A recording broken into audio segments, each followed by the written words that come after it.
Only on Fox Carolina, an upstate author is using his skills with words to help pets in need. So the book is called Letters to Dogs, and each copy sold will benefit the Greenville Humane Society and help a dog find their forever home. I caught up with the author to talk about his unique approach and the book. Take a look.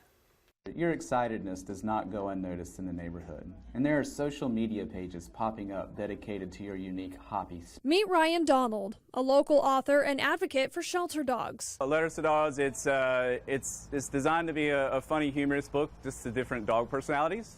And so I wrote it just because my kids and I have fostered dogs for a really long time, and we've just got all these really funny stories. Any human being would find it difficult to imitate your action. You spin at a rate higher than an Olympic figure skater going into an upright twirl and hop higher than a kangaroo at the same time. Each book sold will help animals in need. Through the month of September, I'm going to be donating back $1 for every copy that's sold to the Humane Society and all of their efforts. A cause that is special to him. We're really fond of the clinic, what they do.